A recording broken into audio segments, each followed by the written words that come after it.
بسم الله الرحمن الرحيم. السلام عليكم ورحمة الله. ازيكم حبايبي، عاملين ايه؟ النهارده قلنا نعمل حاجة بقى كده بسيطة جميلة. تنفع لو انا خارجة مثلا في فسحة او في رحلة او حاجة مع اولادنا ولا حاجة، ممكن ان انا اعملها. ديت بقى يا حبايبي اسمها بانيه شركات او بانيه اطياب. بسيطة جدا ومقاديرها بسيطة جدا ومش مكلفة، وتنفع لو انت عايزة تعمليها أكلة شعبية محترة في الأكل. مش عارفة تعملي أكل ايه، ممكن انك تعمليها، وانها مش مكلفة وبسيطة ومقاديرها بسيطة وتقدري تعمليها. يلا بينا بقى هنشوف مقاديرنا مع بعضنا واحدة بواحدة. بصي يا حبايبي بقى، انا جايبة ده نص كيلو بانيه. ده نص كيلو بانيه وهقطعه بالطريقة اللي انتوا شايفينها دي، عشان بس اعرف اضربه في الكب. اهو هتقطعيه كده عشان اضربه في الكب. وده بقسماط ناعم، ومعايا بهارات بقى، هي توم باودر وبصل باودر وفلفل اسمر وملح وزعتر وجنزبيل. بس دول اللي انا عايزاهم. تمام. عايزه تزودي بقى شويه شطه كده تخليه حراق او حاجه، او مشطشط كده جميل كده، ماشي، حط الشطه تبقى حلوه قوي. احط بقى الحاجه بتاعتي دي كلها في قلب الكبه اهيت. انزل بالفراخ وانزل بالبقسماط، وعايزه اضربها ضربه حلوه لحد ما كله يتجانس ويبقى وتبقى الدنيا زي عجينه ناعمه كده. هنزل بقى باقل من ربع كيلو بقسماط اهوت، اقل من ربع كيلو، انا حوالي 8 كيلو، ممكن تحطي توم. وانزل بالبهارات واضرب في الكبه، وبعدين هرجع لكم الخطوه اللي بعد كده. يلا بينا عشان بس صوت الكبه كده. حبايبي بقى انا ضربت البقسماط مع الفراخ في قلب الكبه اهيت، وهبدا اشكلهم بقى معايا. سبتها شويه في التلاجة من ساعه كده، وبعدين هبدا بقى اشكلهم زي ما انت شايفه كده. هي تشكيلها بسيط وما يعني ما بتتكسرش في ايدي ولا حاجه، وماسكه جميله لانك انت ضربها حلو في الكب. هقطعهم بقى زي ما انتم شايفين كده، وهرصهم دلوقتي.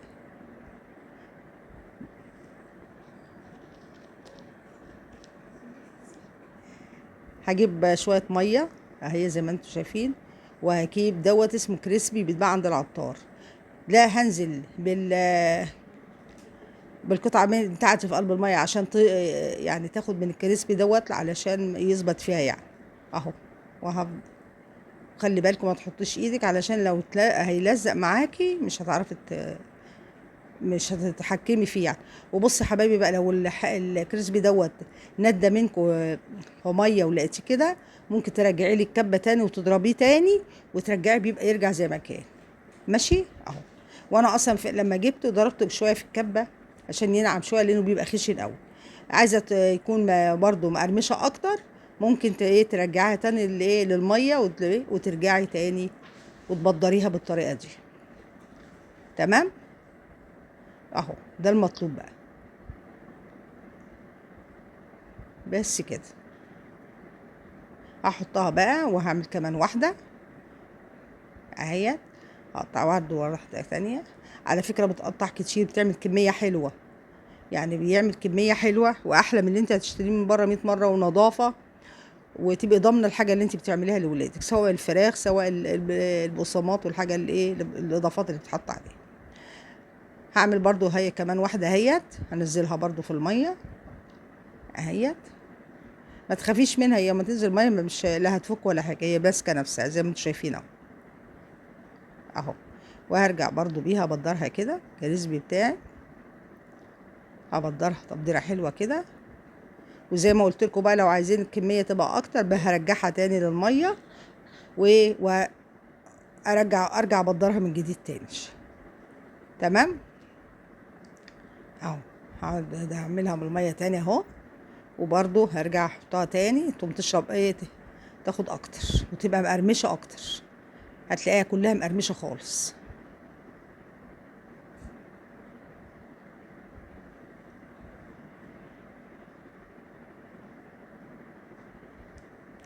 شايفين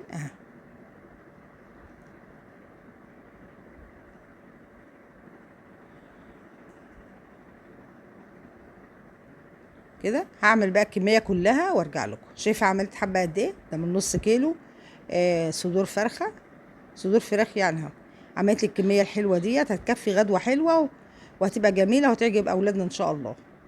هروح بقى طبعا ايه، هنعمل ايه بقى الخطوه اللي بعد كده؟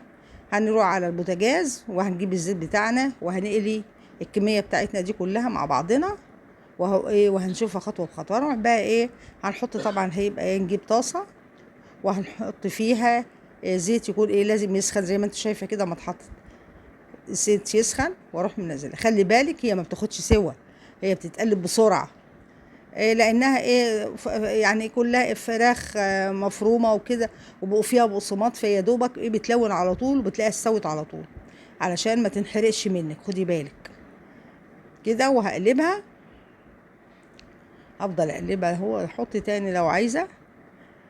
شايفه الزيت؟ ما تحطيش كميه كبيره لان هو ما بيشربش زيت على فكره جامد يعني، ما بيشربش زيت. البانيه ده ما بيشربش زيت.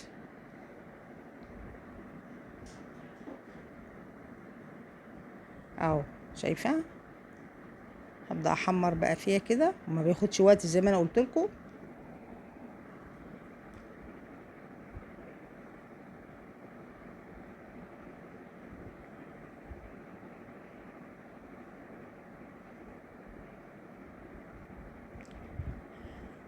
اكله جميله وهتعجب ولادنا على فكره، وهيقولوا لك اعمليها على طول.